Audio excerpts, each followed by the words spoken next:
ॐ ज्ञानतिमिरान्धस्य ज्ञानाञ्जनशलाकया चक्षुरुन्मिलितं येन तस्मै श्रीगुरवे नमः। श्रीचैतन्यमनोभीष्टं स्थापितं येन भूतले स्वयं रूपकदा मह्यं ददाति स्वपदान्तिकम्। वन्देऽहं श्रीगुरुः श्रीयुतपदकमलं श्रीगुरून् वैष्णवांश्च श्रीरूपं साग्रजातां सहगणा रघुनाथान्वितं तं सजीवं साद्वैतं सावधूतं परिजनसहितं कृष्णचैतन्यदेवं श्रीराधा कृष्णपादान् सहगणा ललिता श्रीविशाखान्वितंश्च नमो विष्णुपादाय कृष्णपृष्ठाय भूतले श्रीमते भक्तिवेदान्तस्वामिनिति नामिने नमस्ते सरस्वती देवे गौरवाणी प्रचारिणे निर्विशेष शून्यवादी पाश्चात्य देश तारिणे वंशाकल्पतरुभ्यश्च कृपा सिंधुभ्य एव च पतितानां पावनेभ्यो वैष्णवेभ्यो नमो नमः। जय श्री कृष्ण चैतन्य प्रभु नित्यानंद श्री अद्वैत गदाधर श्रीवासादि गौर भक्त वृंद।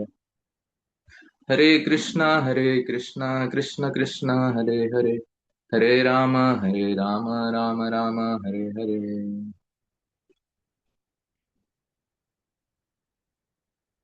हरे कृष्णा। तो आज के इस प्रातःकालीन सत्र में आप सभी भक्तों का हार्दिक स्वागत है। तो जन्माष्टमी नजदीक आ ही रही है, कुछ ही दिन बाकी है। तो उसी उपलक्ष्य में हम भगवान श्री कृष्ण के अवतरण के पीछे के कारण के ऊपर हम चर्चा करेंगे।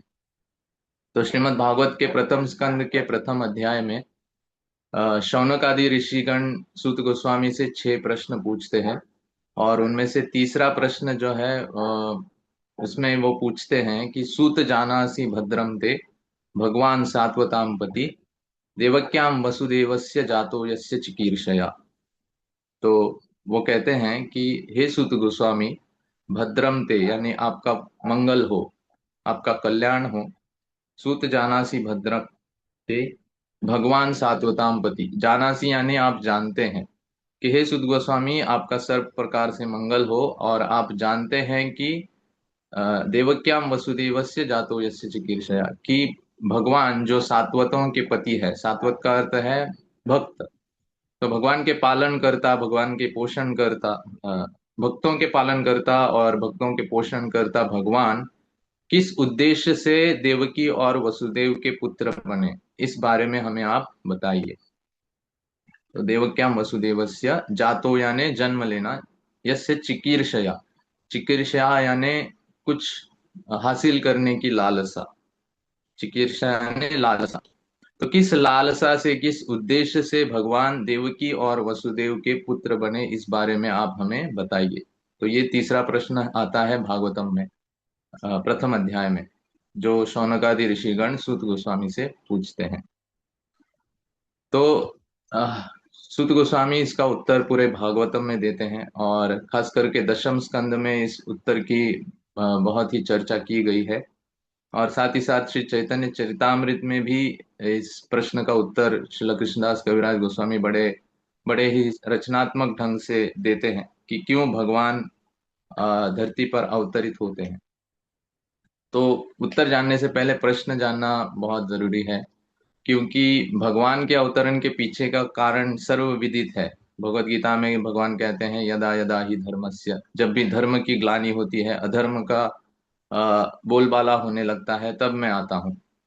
और कहते हैं कि परित्राणाय साधूनां विनाशाय च दुष्कृताम्, कि साधुओं की रक्षा करने के लिए और दुष्टों का संहार करने के लिए, साथ ही साथ धर्म की स्थापना करने के लिए मैं अवतरित होता हूँ।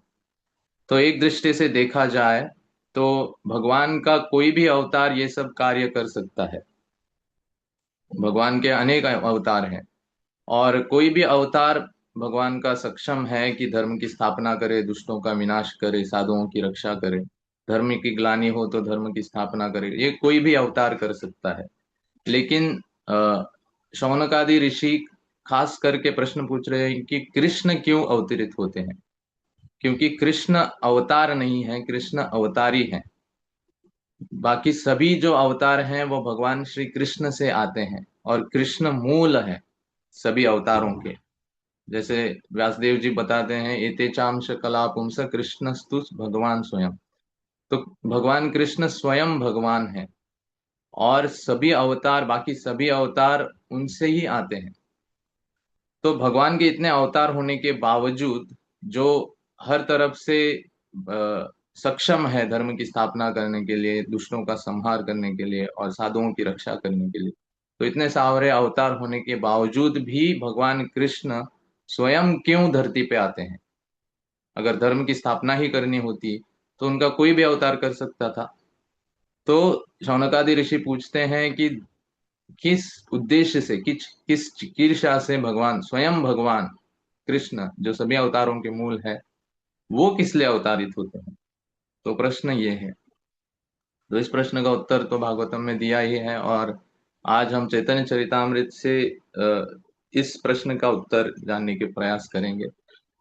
तो चैतन्य चरितामृत में श्रीला कृष्णदास कविराज गोस्वामी बहुत सुंदर तरीके से हमें समझाते हैं कि भगवान, स्वयं भगवान कृष्ण क्यों अवतरित होते हैं। तो वो कहते हैं कि प्रेम रस निर्यास कोरिते आस्वादन, राग मार्ग भक्तिर लोके कोरिते प्रचारन, रसिक शेखर कृष्ण परम करुणा, एई दुई हेतु हेते इच्छार उद्गम।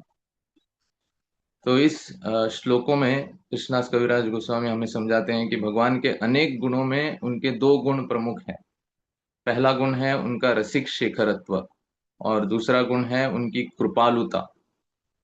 तो रसिक शेखर कृष्ण परम करुणा, भगवान रसिक शेखर हैं। रसिक शेखर यानी वो व्यक्ति जो विविध प्रकार के रसों को भोगने की इच्छा रखते हैं, या भोगने में सक्षम है, और एकदम उच्च कोटि के रसों का आस्वादन करने में सक्षम है। ऐसे व्यक्ति को रसिक शेखर कहा जाता है। और हम जानते हैं भक्ति के 5 रस होते हैं: शांत, दास्य, सख्य, वात्सल्य और माधुर्य।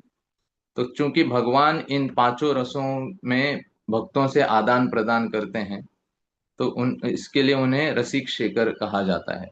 और वे हमेशा विविध रसों का आस्वादन करने के लिए हमेशा लालायित रहते हैं, और बहुत बड़े ही एक्सपर्ट रूप से वो इन रसों का आस्वादन करते हैं, इसलिए उन्हें रसिक शेखर कहा गया है। उनका एक नाम है रसिक शेखर, उनका गुण है रसिक शेखर। और दूसरा गुण है भगवान बहुत कृपालु हैं। तो क्योंकि भगवान रसिक शेखर हैं, तो जब वे अपने गोलोक वृंदावन में आध्यात्मिक जगत में रहते हैं, तो अपने भक्तों के साथ इन रसों का आस्वादन करते ही रहते हैं। और हम जानते हैं कि भगवान जब आध्यात्मिक जगत में जो रहते हैं, तो भगवान की आयु हमेशा 16 वर्ष की होती है। वो, उनकी आयु न तो बढ़ती है न घटती है, हमेशा से वे 16 वर्ष के रहते हैं।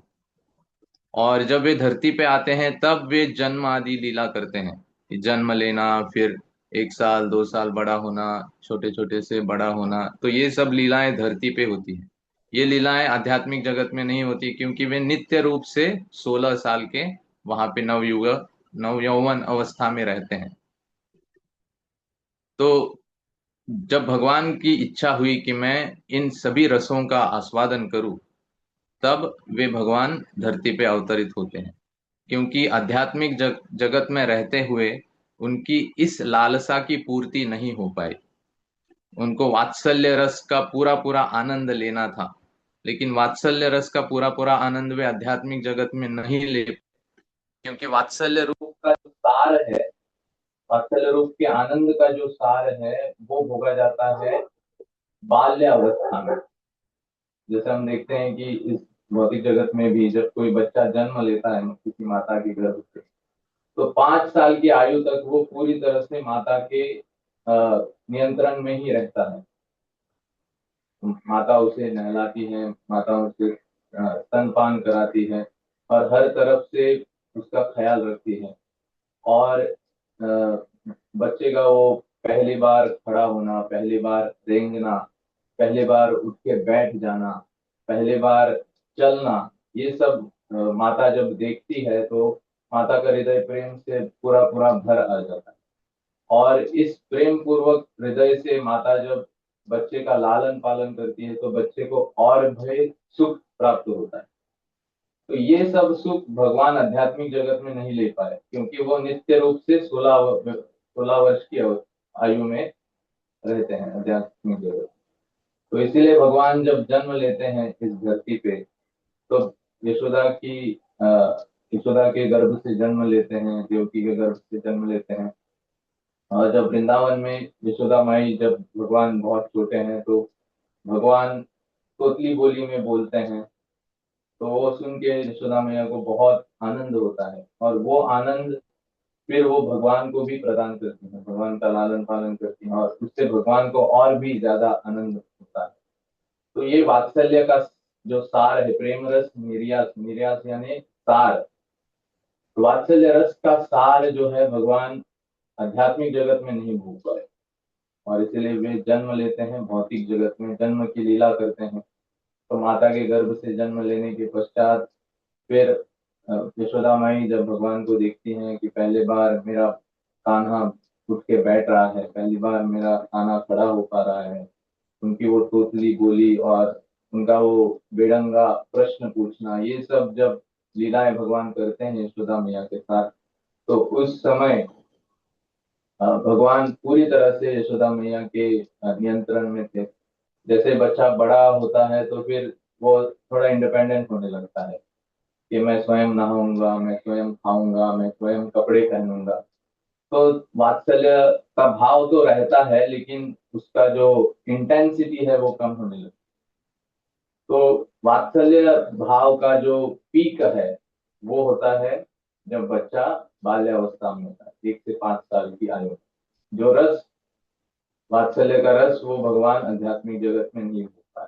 तो उनकी ये इच्छा थी, इसलिए वात्सल्य रस का पूरा पूरा आनंद लेने के लिए भगवान भौतिक जगत में जन्म की लीला करते हैं, और धीरे धीरे बड़े होते हैं, और बाल्यावस्था में पूरा पूरा वात्सल्य भाव या वात्सल्य रस का आनंद पूरा पूरा वो लेते हैं इस भौतिक जगत में। और उसी प्रकार से सख्य भाव का जो सार है वो उन्होंने भोगा अपने पौगंड अवस्था में। पौगंड अवस्था यानी 5 से 10 साल की आयु। तो इस भौतिक जगत में भी हम देखते हैं कि जैसे बच्चा बड़ा होता है तो स्कूल जाने लगता है, स्कूल में उसके कई सारे मित्र बन जाते हैं। तो 1 से 5 वर्ष की आयु में सबसे ज्यादा वो समय अपने माता पिता के साथ बिताता है। उसके पश्चात जब वो बाहर जाने लगता है तो उसके कई सारे मित्र बन जाते हैं, तो दिन भर मित्रों के साथ खेलना, सखाओं के साथ खेलना।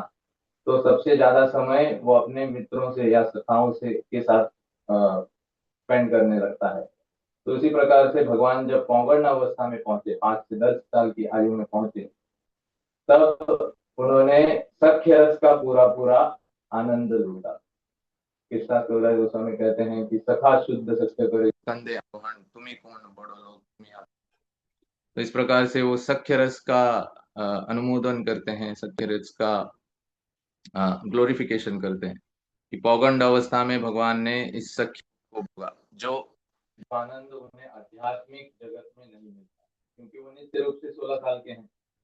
तो पौगंड अवस्था तो आध्यात्मिक जगत में वो, पौगंड अवस्था की लीला तो वो आध्यात्मिक जगत में नहीं कर सकते।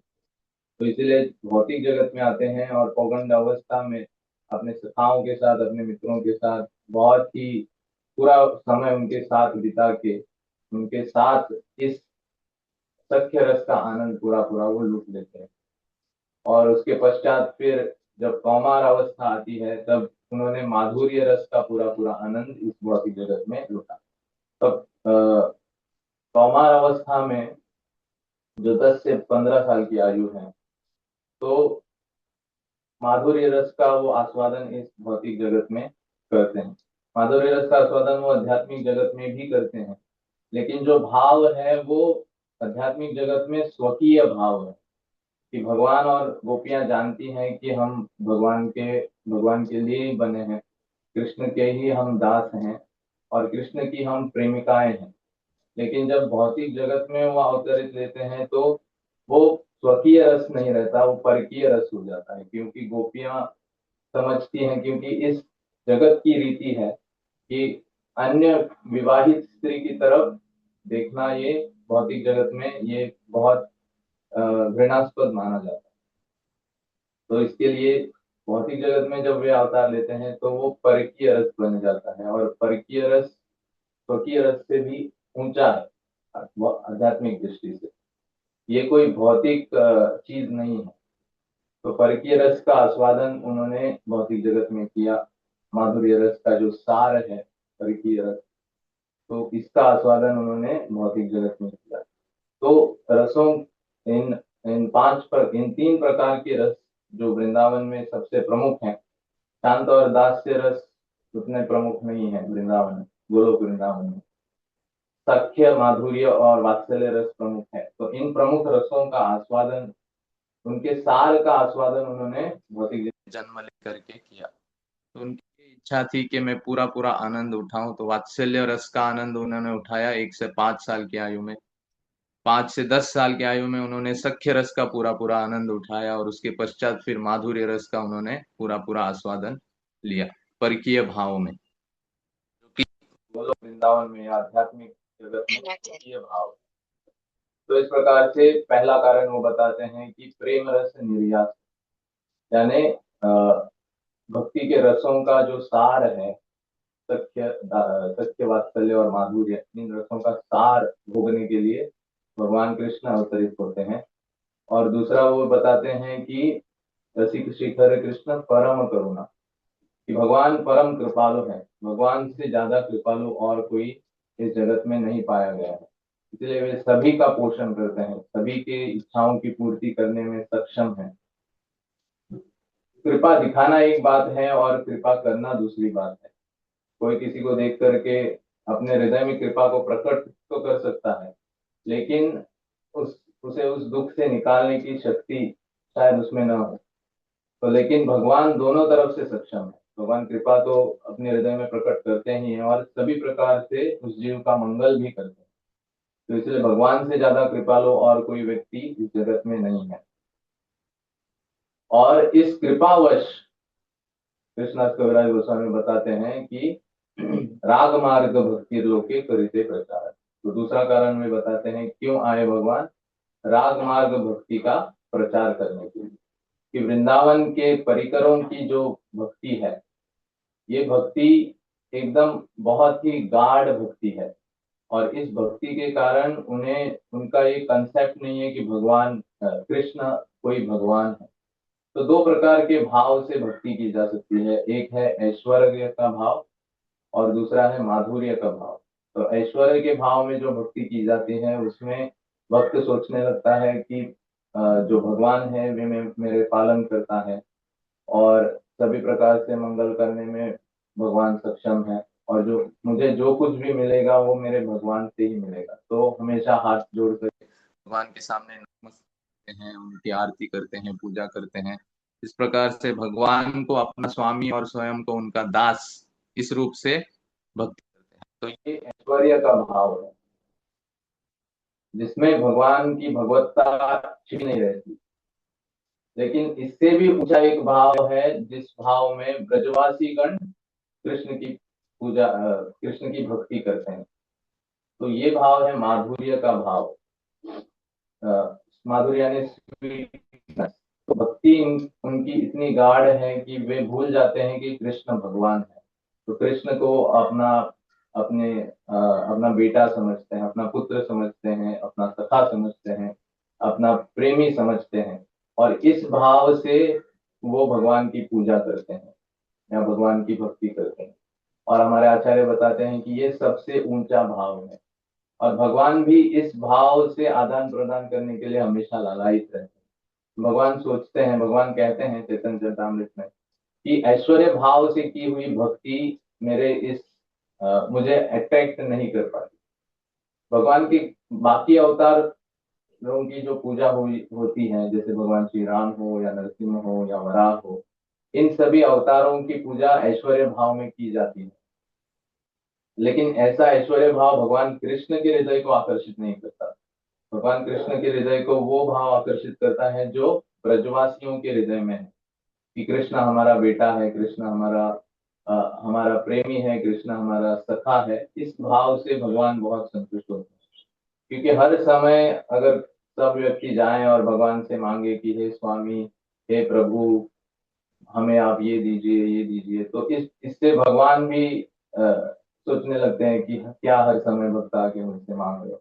कोई भक्त ऐसा हो जो कहे कि भगवान मैं आपको क्या दूं, क्योंकि आप मेरे पुत्र हो, आप मेरे सखा हो, तो मैं आपको क्या दूं, मैं आपकी रक्षा करूंगा, मैं आपको कुछ दूंगा, मैं आपका पालन करूंगा।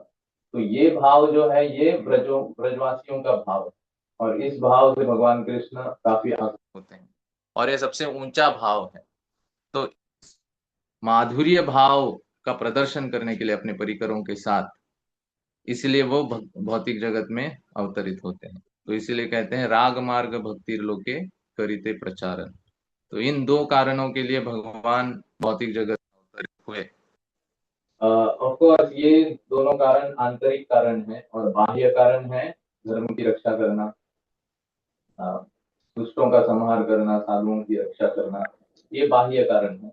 और जो दो कारण कृष्णास कविराज गोस्वामी ने बताए वे आंतरिक कारण है। एक तो प्रेम रस निर्यास पूरित आस्वादन, यानी भक्ति के रसों का सार भोगने के लिए वे अवतरित होते हैं। दूसरा राग मार्ग भक्ति रोके त्वरित प्रचार, कि राग मार्ग की भक्ति की ब्रजवासीगण जैसे भक्ति करते हैं, इस ऐसी भक्ति को प्रदर्शित करने के लिए, और सभी इस भौतिक जगत के जीवों को पूरी तरह से अपनी तरफ आकर्षित करने के लिए, कि जब ये भौतिक जगत के लोग देखेंगे कि यशोदा मैया का किस प्रकार से भगवान के प्रति प्रेम है, या फिर उनके सखा जैसे श्रीदामा सुदामा या मधुमंगल, इनका किस प्रकार से आदान प्रदान है भगवान के प्रति, कि वे भगवान को भगवान नहीं समझते, अपने सखा समझते हैं, और इस प्रकार से भगवान के साथ लीलाएं करते हैं, विविध लीलाएं करते हैं। तो इन मधुर लीलाओं को जब कोई श्रवण करेगा, तो वो भी उसी भाव से भगवान की सेवा करने की इच्छा करेगा। तो ये इच्छा को पैदा करने के लिए भगवान कृष्ण भौतिक जगत में आते हैं, और वो अपने परिकरों के साथ इन सभी लीलाओं को प्रदर्शित करते हैं, और इस प्रकार से जीवों का हृदय आकर्षित करते हैं। तो दशम स्कंद में इन सभी लीलाओं का वर्णन, विस्तृत वर्णन किया गया है सुखदेव गोस्वामी द्वारा, जिनको पढ़ के कोई भी जीव भगवान कृष्ण के प्रति आकर्षित होगा, और उस भाव को प्रकट करना चाहेगा जो ब्रजवासियों का भाव है, जो सर्वोच्च भाव है, भक्ति का सर्वोच्च भाव है। तो इस भक्ति के सर्वोच्च भाव को प्रदर्शित करने के लिए वो अपना स्वधाम छोड़ करके भौतिक जगत में आते हैं, और इन सब लीलाओं का प्रदर्शन करते हैं अपनी कृपा के कारण, अपनी कृपा गुण के कारण। तो रसिक शिखरत्व गुण कृपालुता गुण है। रक्षिक शिखरत्व गुण होने के कारण उनकी इच्छा हुई कि मैं सभी रसों का पूरा पूरा आस्वादन करूं, इसलिए वो भौतिक जगत में आए। कृपालुता का गुण होने के कारण भौतिक जगत के जीवों को ब्रजवासियों का भाव प्रदर्शित करने के लिए, और उनके हृदय में अपने प्रति प्रेम प्रकट करने के लिए भगवान इस भौतिक जगत में अवतरित हुए। तो ये दो कारण प्रमुख कारण हैं जिसके कारण भगवान कृष्ण स्वयं अवतारी, कृष्ण स्वयं भगवान कृष्ण इस भौतिक जगत में आते हैं। बहुत बहुत धन्यवाद। हरे कृष्ण।